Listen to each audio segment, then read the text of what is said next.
நம்ம பிள்ளைகள்லாம் இப்போ ரொம்ப கேள்வி கேட்க பழகிட்டாங்க. சோ நீங்க சொல்றீங்களே அப்பா அம்மா பார்த்து ஒரு கல்யாணத்தை பண்ணா எல்லா தேவ சித்தத்தின்படி ஜெபத்தோடு செய்தா நல்லா இருப்பாங்கன்னு சொல்றீங்களே. நம்ம வீட்டுல நம்ம அக்கா சண்டை போட்டு கிடக்கா, நம்ம அண்ணன் குடும்பம் பிரிஞ்சு இருக்குது, நீங்க எல்லாம் பார்த்து தானே செஞ்சீங்க.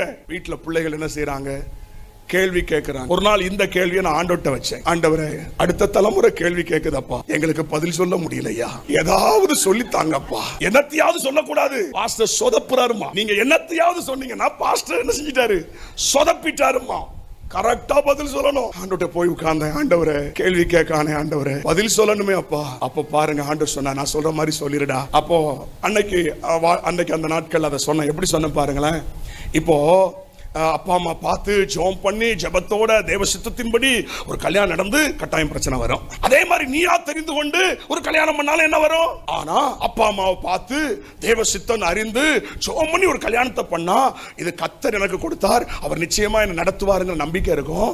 நீயா தெரிந்து கொண்டா பிரச்சனை வந்த உடனே ஐயோ நம்ம அவசரப்பட்டோமோன்னு வாழ்நாள் முழுசு கேட்குவேன். அதுக்கு பிறகு எவனும் அந்த கேள்வியை கேட்கல.